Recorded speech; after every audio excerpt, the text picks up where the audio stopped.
All right, guys, here's the deal. This is the lightning round. We're going to do the lightning round.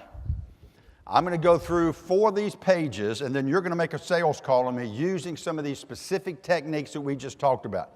You're going to be selling me men's clothing. I used to be in women's clothing until that weekend they caught me. So you're in men's clothing. You'll be selling men's clothing. We're on page 15. The process. The R in process stands for relate. You relate to people by focusing off yourself, Marty, onto them. It ain't about you. There's not a person in here that can't do this. Everybody does this. Be aware that you build rapport through eye contact, facial expressions, how you're dressed, the look of your car, your listening position when people talk to you, your eye contact. All of those things go into building rapport. How long, one-on-one, do you make eye contact with a prospect? To the other person's comfort level. So if you're talking to a high D, they have elongated eye contact. If you're talking to an S or a C, maybe they have short interval eye contact. You don't want to be looking back at them when they look. So sometimes you can have short interval, sometimes long interval. But understand that all of those interpersonal skills go into you building trust and rapport. Now here's another way of building trust and rapport. Please turn to the next page because there's something called POGO. POGO allows you to ask questions about the person, the organization, the goals, and the obstacles to those goals. This is what I've used for everybody I've met today. Everybody I've come in contact with, I ask you, what do you do? How long have you been doing it? Where do you live? How long have you lived here? Folks, I like POGO because it's a way for me to get a profile of my prospect. I like POGO because guess what? It doesn't have to be in any order. It can be fluid. Person, organization, goals, and obstacles to those goals. For example, you know that I am a high I, start with person. If Jennifer, you're a high C, I may want to start with organization. Because as a high C, she may feel more comfortable in building rapport, talking about something that's not about herself. That's the value of understanding DISC and then having a process in which you can find out about the person, the organization, the goals, and the obstacles to those goals. I hope that as I was pogoing you, that you didn't feel pounced upon. So Mark, that's where I found out you're in corrugation. You have a probation officer, you wear an ankle bracelet. All those things I found out about Mark by just asking questions. POGO. Now guys, I'm not saying you ask personal questions. I'm saying that you ask questions about the person. And because that nobody look to their right, because that camera's there, let's give him some, let's clap for each other. This will help him a lot because he's got that thing growing out of his shoulder.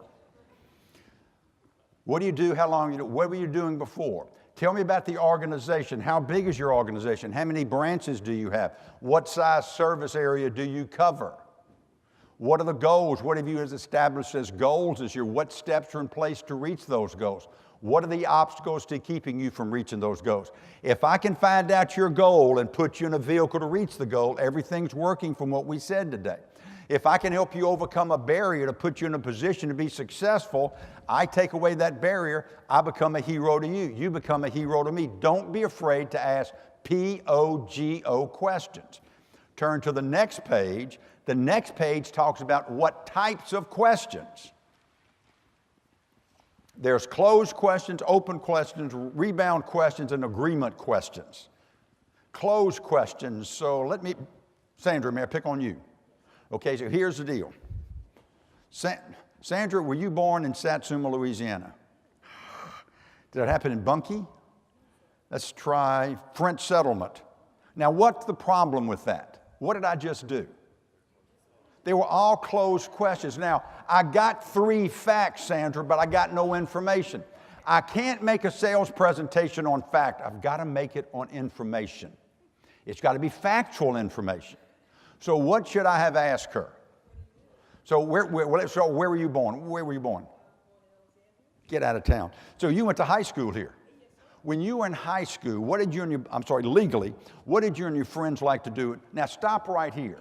When I ask open questions, I get 3 benefits. Number 1, I get information. Number 2, I get how receptive she is. And number 3, I find out her DISC style faster. I can find out your style by asking closed questions, but it takes me forever. One of the things I want to do is compress the length of the sales cycle. So if I ask the good questions the way they should be asked, perhaps I can suppress or compress the length of time it takes. We're okay with that? All right. Be careful with asking a question, then answering it. So Phyllis, when you buy this, what's the most important thing? I mean, is it speed, ease, or quality? Well, she wasn't thinking speed, ease, quality. She was thinking something else. But what I've done, I've taken her universe in which she can answer and narrowed it down to 3 things. So if I'm selling copiers and I say, Tiffany, what's important to you about copiers? Speed, ease, quality, or cost? She may have been thinking about something else, functionality. I don't know, dual-sided copy. I don't know what, but I limited her by giving her a multiple choice. Don't put words in customers' mouths. That's not sanitary. Don't put words in their mouth. So here's the deal. I'm Bryan Flanagan. I'm the Director of Sales and something for the Ziglar Corporation. Pogo me. You know I'm a high I, so start with a P. Let's pogo me. Ask me some questions.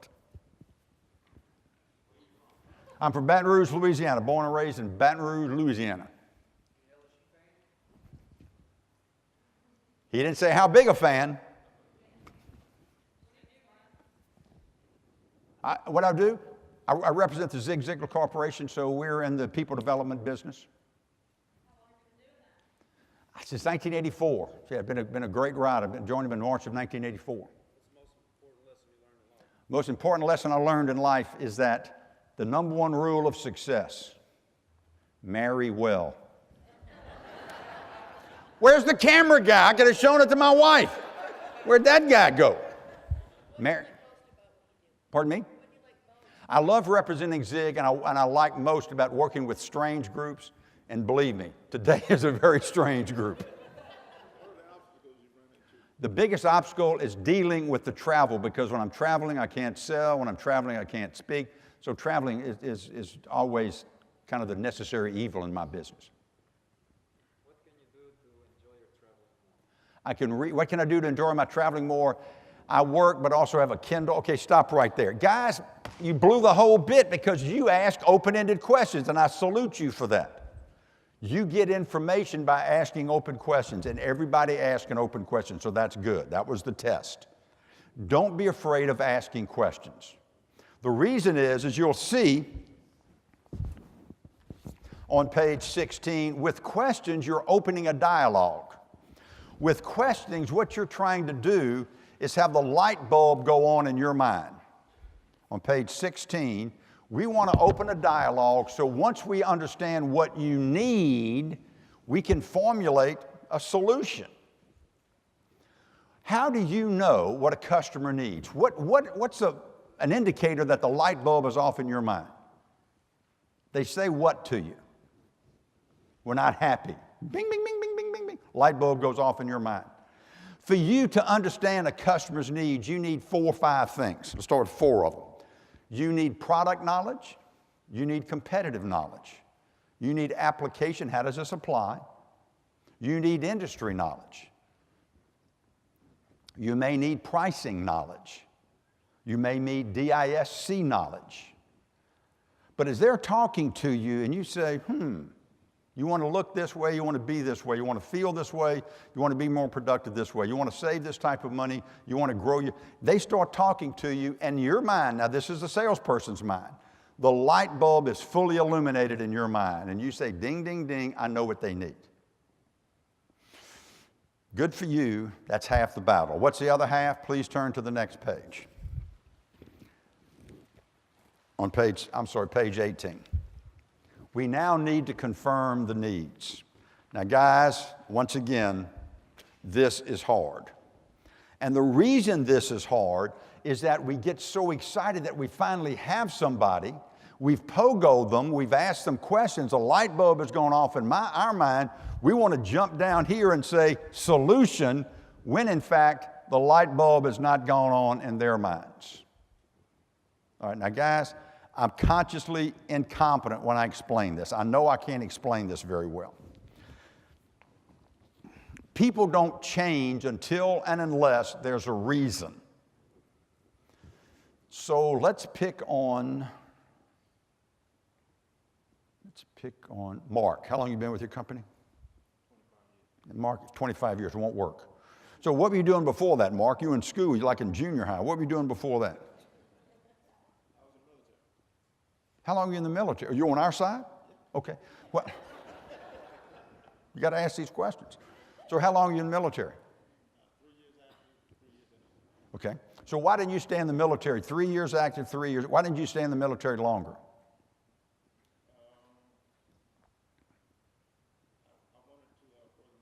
Wanted to further your career. All right, now stop here. Here's what happens. People do not change unless and until there's a reason to change. So he was in the military for 6 total years, but he wanted something. He wanted to have a better career opportunity. He wanted career growth. Okay, that's. If you look at the third paragraph, look at the third paragraph on page 18. There's a theory in nature. Now, here's what I have learned. Folks, I had to learn this. This did not come naturally for me. This is something I had to study. The law of homeostasis says an organism stays in balance until it's acted on by an outside force, then it seeks a way to return to balance.